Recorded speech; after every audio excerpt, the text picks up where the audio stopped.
안녕하십니까?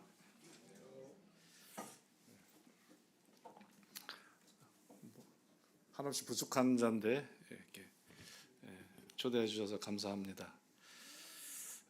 저를 잠깐 짧게 소개해드리면, 아까 우리 소영님하고 말씀 나눠보니까 구원받은 같은 해에 구원받았네.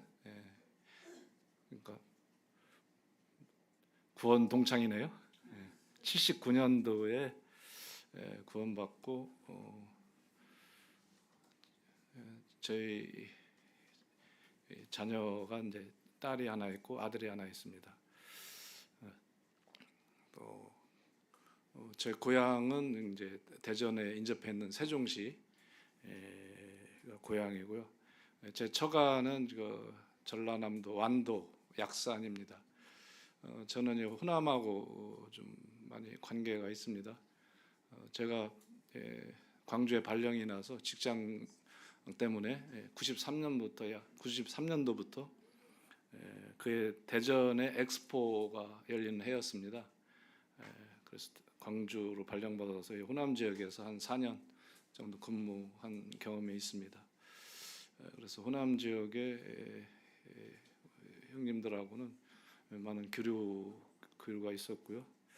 또 여기 봉동교회는 저와 오랫동안 어린이 사역에 참 신실하고 충성스러운 우리 송시철 형제님 오랫동안 이렇게 교류하고 있습니다. 감사합니다. 오늘 말씀은 마태복음 20장 말씀 함께 한번 교제 나누기를 원합니다.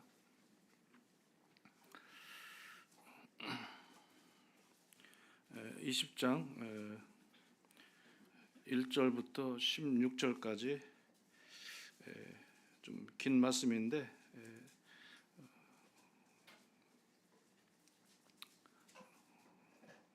같이 성도님과 함께 같이 읽어보겠습니다. 시작. 천국은 마치 품꾼을 얻어 포도원에 들여보내려고 이른 아침에 나간 집주인과 같으니 그가 하루 한 데나리온씩 품꾼들과 약속하여 포도원에 들여보내고 제3시에 나가보니 장태에 놀고 서 있는 사람들이 또 있는지라. 그들에게 이르되 너희도 포도원에 들어가라. 내가 너희에게 상당하게 주리라 하니 그들이 가고 제6시와 제9시에 또 나가 그와 같이 하고 제11시에도 나가보니 서 있는 사람들이 또 있는지라. 이르되 너희는 어찌하여 종일토록 놀고 여기 서 있느냐. 이르되 우리를 품꾼으로 쓰는 이가 없음이니이다. 이르되 너희도 포도원에 들어가라 하니라. 저물매 포도원 주인이 청지기에게 이르되 품꾼들을 불러 나중 자로부터 시작하여 먼저 온 자같이 삭슬 주라 하니 제11시에 온 자들이 와서 한 데나리온씩을 받거늘 먼저 온 자들이 와서 더 받을 줄 알았더니 그들도 한 데나리온씩 받은지라. 받은 후 집주인을 원망하여 이르되 나중 온 이 사람들은 1시간밖에 일하지 아니하였거늘 그들을 종일 수고하며 더위를 견딘 우리와 같게 하였나이다. 주인이 그 중에 한 사람에게 대답하여 이르되 친구여 내가 네게 잘못한 것이 없노라. 네가 나와 한 데나리온의 약속을 하지 아니하였느냐. 네 것이나 가지고 가라. 나중 온 이 사람에게 너와 같이 주는 것이 내 뜻이니라. 내 것을 가지고 내 뜻대로 할 것이 아니냐. 내가 선함으로 네가 악하게 보느냐. 이와 같이 나중된 자로서 먼저 되고 먼저진 자로서 나중되리라. 제가 85년도에 이제 회사에 입사하게 됐는데 그때만 해도 그 회사가 업계에 등수 안에 들지를 못했습니다. 원래 제가 들어간 회사가 이제 배합 사료 회사인데 모 기업이 이제 과거 목포에 있는 한국제본, 과거에는 호남제본이라고 했습니다. 그리고 저희 공장은 군산에서 시작을 해서 저희 대한민국에서 상당히 업계가 알려진 회사였는데 세월이 지나면서 경영이 이제 좀 보수적으로 했다고 해야 되나? 그래서 관료적이고 뭐 이런 분위기였습니다. 그래서 이제 새로운 이제 CEO가 오셔가지고 모든 것을 개편해서 성과급 위주로 이렇게 회사 분위기를 쇄신했습니다. 그래서 특히 영업 쪽에는 학연, 지연, 혈연이 아닌 오직 실적을 가지고 직원들 평가하고 또 내부적으로도 평가를 인사고과를 시스템을 새로 도입해서 철저하게 공정하게 이렇게 회사를 운영하다 보니까 진짜 몇 년이 지나서 발전하기 시작하는데 드디어 업계 1위까지 이렇게 하는 걸 보았습니다. 제가 호남 지역에 근무할 때 시장 점유율 1위였습니다. 저희가. 오늘날 우리 대한민국 사회도 이렇게 학연, 지연 뭐 이런 것이 아닌 공정하게 나라를 다스린다면 참 얼마나 좋은 사회가 될까 뭐 이런, 그래서 이 공정 때문에 많이 갈등을 하죠. 근데 오늘 이 본문 말씀에 이 비유의 말씀을 보게 되면 포도원에서 일한 사람하고 주인하고 갈등을 일으키는데 어떤 문제죠? 공정 문제입니다.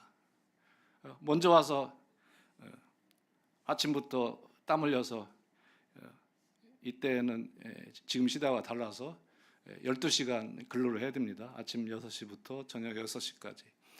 하루 종일 종일 땀 흘려서 일한 사람하고 오후 5시에 와서 1시간 일하는 사람하고 어떻게 똑같이 일당을 받을 수 있느냐. 주인은 뭐라고 해요? 내가 가지고 내 맘대로 하는데 내가 너한테 일당 떼먹은 것도 아니고 준다고 한 대로 줬는데 왜 이렇게 말이 많냐. 갈등을 일으킵니다. 도대체 누가 공정하다는 겁니까? 1시간 일하는 사람하고 12시간 일하는 사람하고 어떻게 그렇게 대우받을 수 있느냐라고 주장하는 사람이 옳은 주장입니까? 아니면 내가 가지고 내 맘대로 준다는데. 그래서 이 세상에서의 이런 원리와 또 이 하나님 나라의 원리가 이렇게 갈등을 일으킨다고 하는 것에 대해서 주님께서 가르쳐 주시고자 하시는 분명한 메시지가 있을 것입니다. 그래서 오늘 이런 부분에 대해서 한번 같이 교훈을 나눠보겠습니다. 이 한 마을에 포도원이 있는데 이 포도원 주인이 이제 아침부터 나가서 품꾼을 얻는 장면이 이렇게 나오게 됩니다. 그런데 특이하게 일당을 이제 지급하는데 1시간 일한 사람부터 주는 겁니다. 그러니까 아침부터 일하는 사람 입장에서는 당연히 기대를 하겠죠. 1시간 일했는데 한 데나리온 품삯 하루치를 다 준다고? 당연히 기대하겠죠. 그랬는데 자기 차례가 되자 어떻게 했어요? 똑같이 주는 겁니다. 그 주인을 원망하였더라. 만약에 여기 주인이 먼저 일하는 사람부터 품삯을 주었다면 어땠을까요? 뭐 이런 문제 발생하지 않았겠죠. 이거 받았으니까 나가. 뭐 자기 약속한 대로 받고 나갔으니까. 자, 그 다음에 이제 아침 9시부터 일하는 사람을 주면, 아니 나한테 또 한 달을 준다고? 오히려 인사를 받았겠죠. 고맙다고. 근데 정오에 와가지고 일한 사람을 겨우 6시간 일한 사람을 똑같이 주네? 오히려 주인한테 아이고 다음에 일만 시켜주십시오. 진짜 감사합니다 하고 돌아왔겠죠. 근데 왜 굳이 이것을 바꿔서 지불을 했을까? 이거 몰라서 그럴까요? 그것은 이 비유의 말씀에 19장 30절에 있는 말씀과 연결되는 겁니다. 그러나 먼저 된 자로서 나중되고 나중된 자로서 먼저 될 자가 많으니라. 주께서 이 비유의 말씀을 통해서 바로 이 나중은 사람, 1시간 일한 사람을 이야기하면서 주시한 메시지는, 이 비유의 말씀은 분명히 배경이 있습니다. 이 배경의 말씀이 이제 19장에 기록되어 있는데, 이 배경의 말씀을 먼저 잠깐 살펴보면 19장 16절에 보면 여기는 어떤 사람이라고 되어 있는데, 이제 누가복음에 보면 부자 청년이 이제 주님 앞에 오죠. 근데 이 부자 청년은 주님에게 어떻게 얘기하냐면, 내가 무슨 선한 일을 하여야 영생을 얻겠습니까? 이렇게 질문합니다. 그래서 이 부자 청년은 나무랄 데가 없죠. 모든 계명을 다 지킨, 그래서 주님 앞에 칭찬 들은 사람이었습니다. 근데 이 부자 청년이 오해하는 게 있었습니다. 잘못 알고 있는 게 있었습니다. 영생은 자기가 무엇을 해야, 계명을 지켜야 영생을 얻는다고 생각했는데, 주님이 주시는 영생은 이미 십자가에서 이미 이루신 이 은혜를 값없이 선물로 받는 거잖아요. 그래서 이 부자 청년은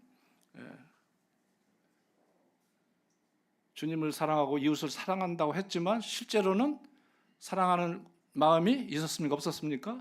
없었습니다. 그래서 그것을 깨우쳐 주시기 위해서 주님께서 네 소유를 다 팔아 가난한 자에게 나눠주고 나를 따르라고 했는데 주님 사랑하는 마음이 없었습니다.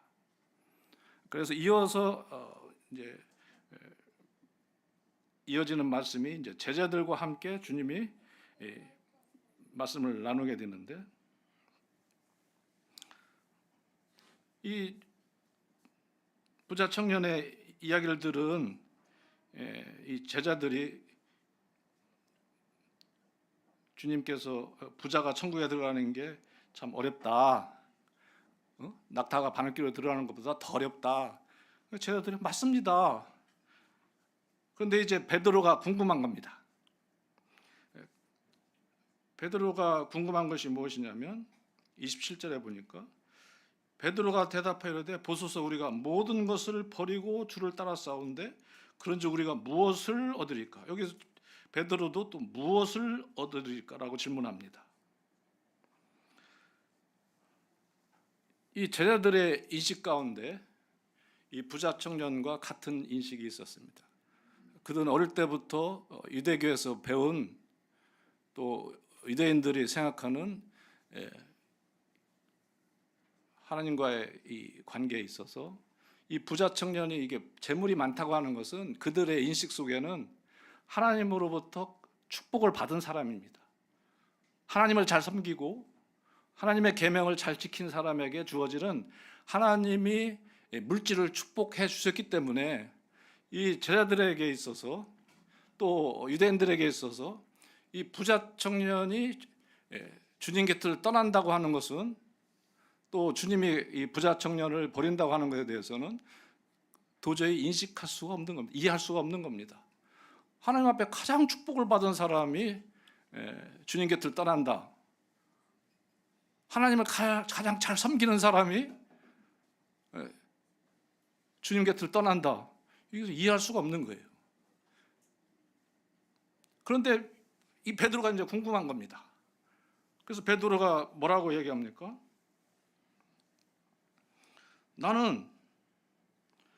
우리는 모든 것을 다 버리고 따르지 않았습니까? 그렇다면 우리는 보상으로 무엇을 주시겠습니까? 라고 물어봅니다. 그래서 주님께서 이어서 계속 말씀하시기를 29절에 또 내 이름을 위하여 집이나 형제나 자매나 부모나 자식이나 전토를 벌인 자마다 여러 배를 받고 또 영생을 상속하리라. 그러나 먼저 딘 자로서 나중디고 나중딘 자로서 먼저 될 자가 많으니라. 이 베드로도 주님을 오해하는 게 있었습니다. 베드로가 맨 처음에 주님을 따랐을 때에는 주님 따라가면 내가 배도 버리고 이제 젊은 날 내가 주님 앞에 헌신하면 주님이 이러이러하는 것을 보상해 주실 거야 라는 마음으로 따랐습니까? 요한복음 1장에 보시게 되면 형제 안드레를 통해서 그가 이 메시아가 왔다는 소리를 듣고 그가 진짜 어떤 마음으로 따랐겠습니까? 그리스도가 메시아가 부르시니까 나 같은 사람을 불렀다고? 아니 어부에 촌에서 물고기나 잡던 나 같은 사람이 그래도 쓸 곳이 있단 말이요? 그래서 감격으로 따라가지 않았겠습니까?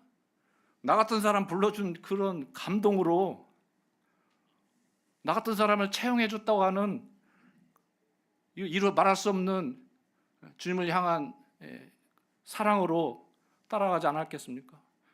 그런데 그가 이제 시간이 지나면서부터 주변에 그동안 배웠던 이 유대 사이에서 배운 주님이 보상해주는 주님의 상급은 어떤 자에게 받는지 흐려지기 시작했다고 하는 겁니다. 내가 주님을 따라가면 이제 주님이 왕위에 오르시면 유대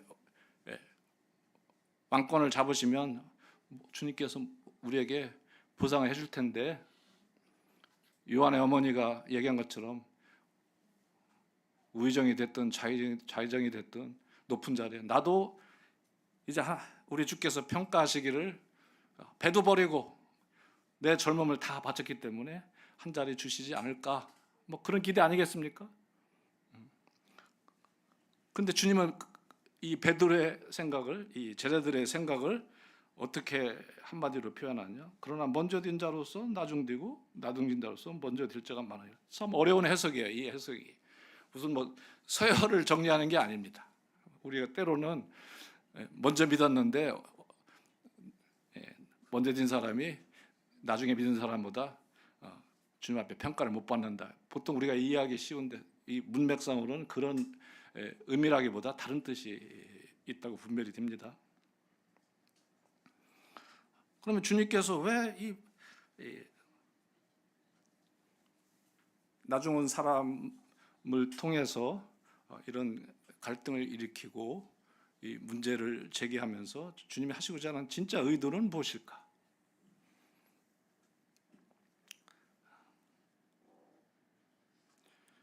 이 1절에 보시면 20장 1절에 보시게 되면 천국은 마치 품꾼을 얻어 포도원에 들여보내려고 이른 아침에 나간 집주인과 같으니 원래 이때 당시에 이 포도원은 오늘날로 얘기하면 그 기업형 농장입니다. 그래서 그때 당시에 주민들은 하루 벌어서 하루 자자씩 먹여 살리는데 참 가난했던 시절.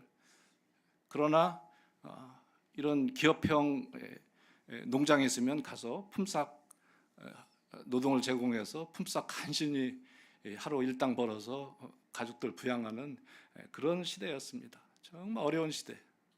그리고 그때 당시 지주는 부재 지주예요. 그 동네에 살지도 않아요. 1년에 한두 번 와서 감독하고 또 혹시 이게 청지기들이 또 자기 종들이 또 떼먹지는 않나 한번 확인하는 그 정도. 그래서 큰 도시에서 화려하게 사는 그런 부자였습니다. 근데 이례적으로 이게 일당 계산할 때는 청지기를 시키는데 일을 찾아서 새벽부터 이른 아침부터 나갔다는 겁니다. 이건 무슨 말씀을 하시는 걸까요? 이 포도원 비유 내용에 보면 어떤 일을 어떻게 했다더라 그런 내용이 없습니다. 옷을 벗겠습니다. 내용을 계속 보시면 이 포도원에 들여보내는 데에 관심이 많아요. 그래서 아니 이른 아침에 가면 일하겠다는 사람이 부직이 있을 텐데 굳이 하루에 몇 번씩 나가서 이 포도원에 1년에 한두 차례 오는 사람이 이렇게 아침부터 이렇게 수고하면서 또 자기 소화에 있는 종들을 시킬 수도 있는데도 불구하고 본인이 직접 나가서 포도원에 이렇게 사람을 들여보냈다고 하는 내용이 계속 반복이 됩니다. 4절에도 보면 들어가라고 얘기하고 계속해서 그리고 아니 6시 오후 6시면 일을 마쳐지는데 1시간 일거리가 뭐가 있다고 그런 사람까지 들여보냈냐고요. 도대체 이 포도원 주인은 어떤 마음으로 이런 일을 행할까? 그리고 일당을 지급하는데 지금 이 아침 일찍부터 일하는 사람들이 이제 어떻게 생각하겠습니까? 포도원 경영이 되겠습니까? 아침 일찍부터 새벽부터 일하는 사람들이 이제 돌아가면서 어떻게 생각하겠습니까? 내일 아침 일찍 장터에 나갈 이유가 없겠죠. 오후 5시쯤 뭐 그까이 거 대충 가서 1시간만 일해도 일당 주는데 아침부터 누가 그 집에 가서 일하려고 하겠습니까? 그렇죠? 12시간 일하는 사람이나 1시간 일하는 사람이나 똑같이 준대. 그러면 그 농장 운영이 되겠냐고요. 참 어리석어 보일 수밖에 없잖아요. 그리고 도대체 이 포도원 주인은 진짜 공정한 사람인지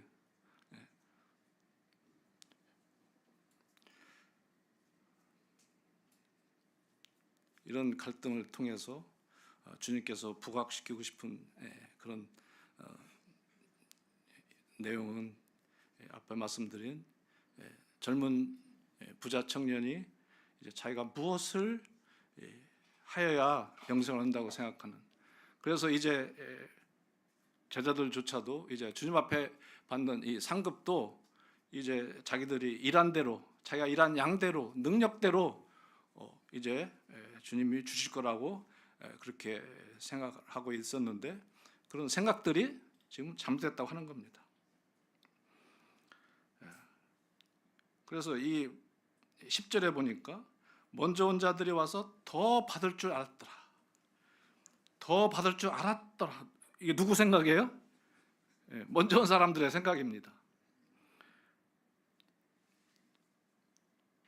부모나 자식이나 전투를 벌인 자마다 여러 배를 받는다고 주님이 말씀하셨는데, 나는 배를 버리고 이제 고향을 떠나서 주님 따라갔으니까 주님이 나에게 큰 상급을 주실 거야라고 지금 바라고 있는 이 베드로의 생각은 누구의 생각입니까? 베드로의 생각이잖아요. 그래서 주님이 보시는 것은 마음을 보시는 겁니다. 중심을 보시는 겁니다. 포도원에서 일하고자 하는 동기, 주님을 따라가면서 주님을 위해서 일하는 어떤 태도, 또 일하는 목적, 이것에 대해서 주님께서 이제 터치하고 싶었던 겁니다. 무슨 얘기냐면, 이 나 좋은 사람의 한번 태도를 보자고요. 나 좋은 사람은 계약서 내용이 없습니다. 6절에 보니까 제 11시에도 나가보니, 이제 오후 5시예요. 오후 5시에 나가보니 서 있는 사람들이 또 있는지라. 이르되 너희는 어찌하여 종일토록 놀고 여기 서 있느냐. 자, 이 사람들의 마음을 한번 알아보겠습니다. 오늘 하루 일해서 하루 품삯을 벌어야 이제 처자식이 굶지 않습니다.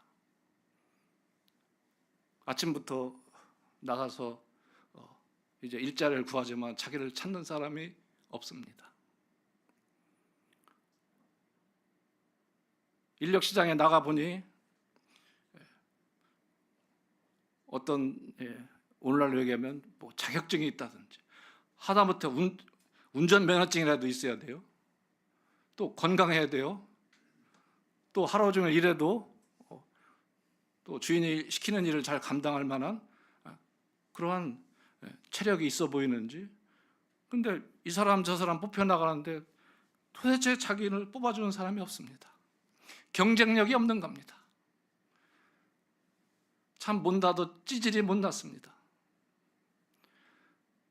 이제 시간이 흘러갑니다. 점심때가 되었어요.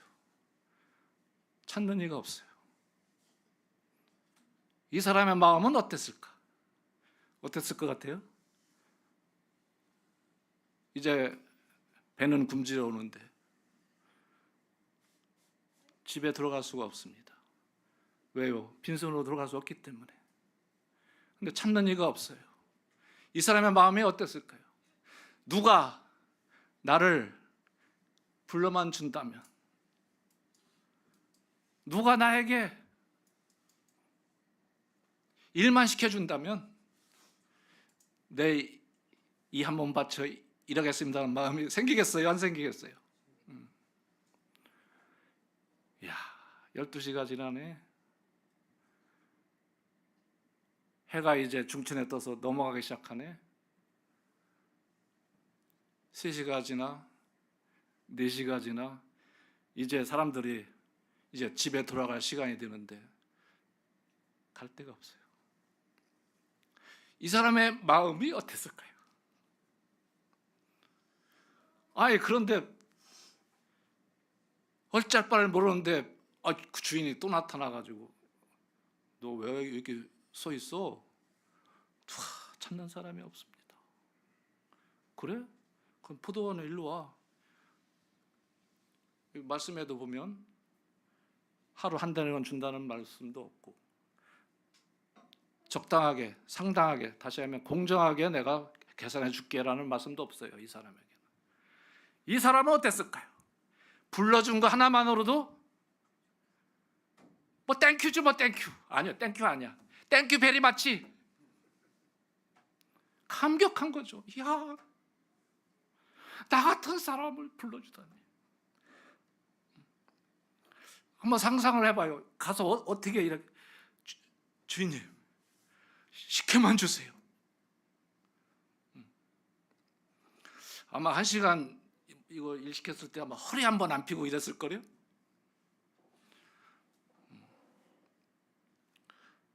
주님은 이 사람의 마음을 본 겁니다. 그래서 이 사람의 주인에 대한 감격, 불러준 거에 대한 감격. 그래서 이러한 나중 온 사람의 마음이 나중진 자가 먼저 진 자라고 주님이 말씀하시는 겁니다. 이 사람의 마음을 표현하기를 나중진 자가 먼저 된다. 그야말로 주님이 기뻐하시는 마음, 주님이 기뻐하시는 일하는 태도, 또 주님이 불러준 자에 대한 이 사람이 일하는 자세, 이것을 본 겁니다. 그런데 왜 먼저 된 자가 나중된다는 이 먼저 된 사람에 대해서 왜 주님이 이런 표현을 하셨을까요? 이 사람은 아침 일찍 뽑혔어요. 그래서 이 사람이 나오면 어떤 마음일까요? 하루 품삯 한 달이면 받아가면 되는 거예요. 그 약속. 그래서 이 사람이 주인에 대한 감격이 있을까요? 이 사람은 주인에 대한 감사가 없어요. 만약에 이 포도원 주인이 이 사람을 채용하지 않았다면 또 이 사람은 어떻게 됐을까? 이 사람도 하루 공치고 집에 빈손으로 돌아가야 돼요. 굶어야 됩니다. 근데 주인이 자신을 불러준 이 감사가 아침 일찍 뽑혔을 때는 좋았겠죠. 근데 어느 날 시간이 지나면서 그리고 이제 품삯을 계산할 때는 뭐 흔적도 없이 사라졌죠. 원망하기 시작했습니다. 주인이 원망합니다. 뭐 주인에 대한 감사, 감격,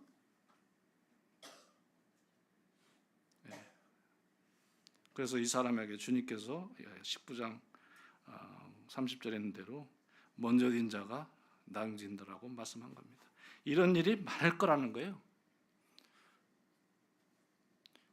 베드로를 한번 보자고요. 베드로가 주님 처음에 따라갔을 때 어떤 마음으로 배를 버리고 갔겠습니까?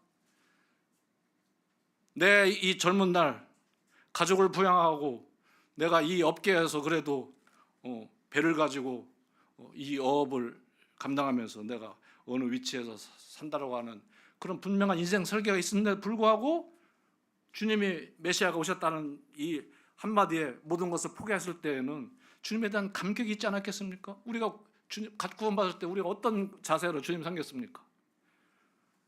처음 사랑이 뜨거울 때 어땠습니까? 뭐 제 경험도 그렇습니다. 저녁마다 모였어요, 성도들이. 오지 말라도 학교 끝나면 예배당 가는 거예요. 왜? 놀 데가 없어서? 아니에요. 저도 친구 많았어요. 친구들 만나는 것보다 교회가 더 좋아. 밖에 나가서 다른 일 시간 보내는 것보다 교회 와서 성도들하고 교제하고 또 구수자 데리고 와서 복음 전하고 뭐 시간 하나도 안 아까워. 성도를 만나는 게 너무 감격스러워. 그리고 만나면 항상 무슨 얘기예요? 주님 감사합니다. 말 안 해도 감사합니다. 그냥 나왔잖아요. 우리가 오늘도 떡상 앞에 모이면 뭐가 흘러나와요? 주님 그저 감사합니다.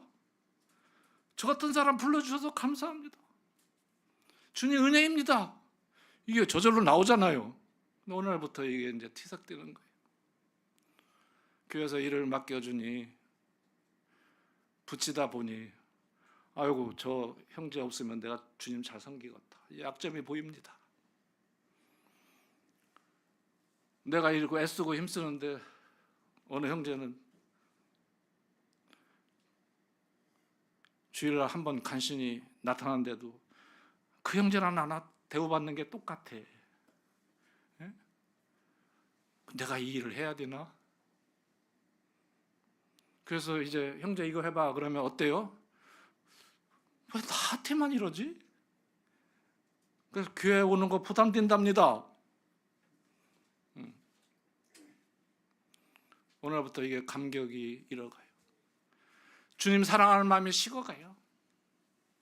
주님이 그냥 불러주셔서 주님이 나 같은 사람에게 이 교회 학기로 하라고 하는 또 학생회를 섬기라고 불러준 것만 해도 감동해서 주님이 뭐라고 합니까? 우리 부르신 일꾼을 향해서 넌 나의 동역자다.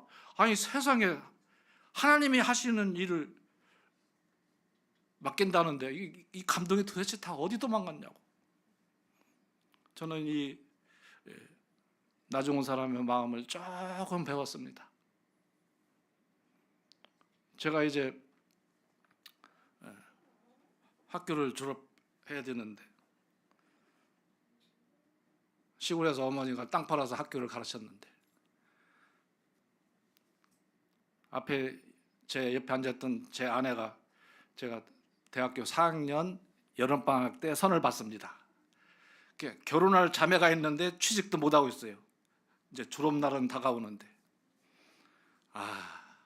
이게 아버지가 일찍 돌아가셔가지고 어머니가 저를 이제 시골에 땅까지 팔아가면서 가르쳤는데 이거 진짜 고향에 들어갈 수도 없고 제가 불쌍하니까 일꾼이 자기 집에서 이렇게 지내라고 하시더라고요.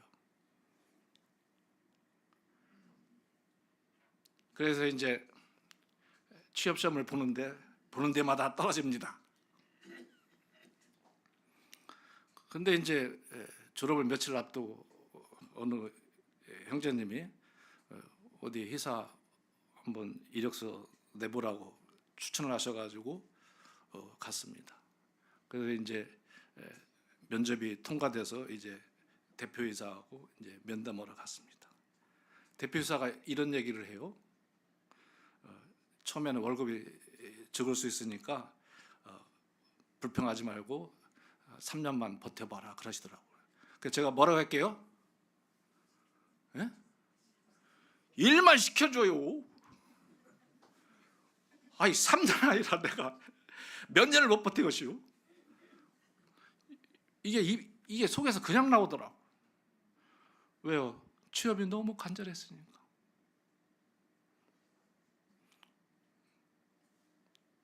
이것은 제 얘기예요. 우리 사랑하는 성도님들, 주님이 일 좀 맡기겠다는데 포도원에서 불러준 것만으로 감격합니까? 아니면 아이고 이래봐야 내일은 불러주지도 않고. 우리 모임 특성상 그렇죠? 헌금을 얼마 냈는지 모르잖아요. 은밀하게 보시는 주님이 갚아주시니까. 우리 모임 특성상 뭐예요? 어떤 일을 하면 안아주지 않아도 주님이 하셨으니까 다 기쁨으로 하시잖아요. 그렇습니다. 주님이 우리를 부르신 목적이 뭡니까? 맨 처음에 주님께서 우리를 창조하실 때 영광을 받으시기 위해서 우리를 만드셨다고 하셨죠. 또 하나님께서 우리 만드셨을 때 보시기에 심히 좋았다고 하셨죠. 그래서 주님께서 영광을 받으시기 위해서, 주님께서 기쁨을 위해서 우리를 부르셨는데 오늘부터인가 이게 감격이 사라져요. 우리가 어떤 자였습니까? 일만다는 뜻 빚진 자 아니었습니까? 갚을래야 갚을 수 없었던, 또 제가 이 빚의 무게에 대해서 제가 또 간증하면 또 3박 4일 해야 돼요. 제가 희사를 관두고 이제 사업을 25년 했습니다. 야, 사업 진짜 빚 없이 한번 사업해 보는 게 소원이에요. 이 빚의 무게가요, 제 아내도 몰라요. 저는 빚에 눌려서 자살했다 하는 사람 이해를 합니다. 그런데 주님이 1만 달러, 이거 1만 달러 또 한번 계산해 볼까요? 할아버지, 아버지, 손자까지 월급 하나도 안 쓰고 모아도 못 갚는 금액입니다. 근데 한 방에 그냥 딱 탕감해 줬다. 그럼 어떻게 했어요? 어떤 마음이 해야 됩니까? 제가 만약에 제가 한참 어려울 때, 지금은 빚 이제 거의 없습니다. 돈도 못 벌었지만 이제 빚은 갚고 살았어요. 만약에 그때 당시에 제가 이거 죽어야 되나 말아야 되나 고민할 때 누가 은행빚을 만약에 저한테 그냥 퉁쳐서 갚아줬다, 탕감해줬다 그러면 아마 저는 평생 나 그분 생명의 은인으로 알고 살 것 같아요. 자, 1만 원짜리 빚을 한 번에 갚아줬는데 그 감격이 며칠 갔냐고요, 우리가. 거기다 주님께서 와서 좀 내 일 좀 해줄 수 있겠냐라고 부탁하면 어떻게 해야 돼요, 그분에게? 예? 내가 평생 갚을 수 없는 빚도 갚아줬는데 우리 집 와서 좀 일 좀 해줄 수 있어? 그러면 어떨까?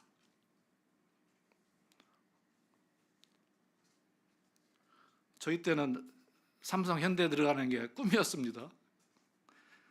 제가 만약에 삼성 시험 봐가지고 떨어졌는데 만약에 그때 당시에 회장님이 너 우리 와서 일을 할 거야? 라고 하면 제가 그때 어떻게 했을까? 제가 이제 회사 다니면서 이제 한 분 실세가 오셨어요. 이제 회장님 친구예요. 그러니까 이분이 조금 있으면 이제 CEO로 이제 갈 분이에요. 이분한테 잘 보이기 위해서 사람들이 줄을 섭니다. 저는 줄 섰을까요? 안 섰을까요? 당연히 섰죠. 빨리 승진해야 되는데 승진하면 1년 연봉이 얼마 차이 나는데. 근데 그분이 어느 날 하루는 불러요. 이 과장 얘기해야 되나 말해야 되나. 그 양반 참 사람 쓰는 거 참 재주꾸이더만요. 뭔데요? 말씀해 보세요. 아니요, 내가 해야지. 아니, 말씀해 보시라니까요.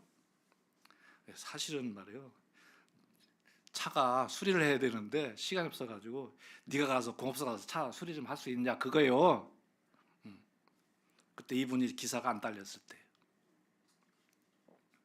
제가 뭐라고 할게요? 진작 말씀하시지. 그냥 키 뺏어가지고 그냥 달려간 거 아니에요. 근데 주님이 맡기면 우리 어떻게 해요? 너 이거 해줄 수 있어? 그럼 아니, 창조주 하나님이 내 빚을 탕감해 준 분이, 내 생명을 위해서 목숨값을 바치신 이 주께서 나를 잠깐 쓰시겠다고 하면 어떻게 할 거냐고. 제가 이 감격을 잃어버렸어요. 그래서 제가 주님 앞에 마음이 냉랭해지면 이런 걸 희상해 보는 거예요. 내가 희사 생활할 때 이랬지. 그때 내가 입사할 때 사장님 앞에서 내가 이랬지. 그 CEO가 저를 불러서 2년을 같이 일했습니다. 저를 진짜 데리고 가더라고요. 뭐 그것 때문에 잘 받는지 그건 모르겠어요.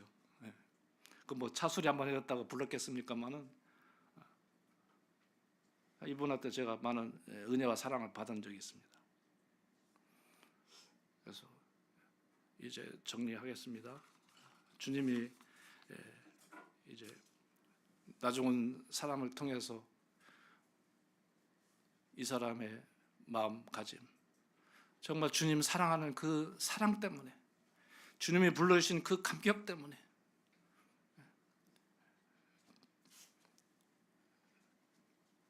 주님 맡긴 일에 대해서, 그가 이 태도에 대해서 이제 마지막 주님이 말씀하시기를 20장 16절에 이와 같이 나중된 자로서 먼저 되고, 이런 사람이 먼저 된다고 하는, 그래서 주님의 부르신 부름의 목적을 알고 그 가치를 알고, 그래서 주님이 이 사람을 더 기뻐하셨다는 겁니다. 어떤 사람을 기뻐하신다고요? 주님의 부르심에 대해서 진짜 주님을 사랑하는 마음으로, 주님이 불러주신 그거 하나 감동해서 그런 태도로 주님을 대할 때 주님께서 이를 향해서 어떻게 한다고요? 너는 나중됐지만 네가 먼저 된 자다, 이렇게 말씀하시는 겁니다. 이 말씀이 우리 성도님들에게 좀 힘이 됐으면 좋겠습니다. 감사합니다.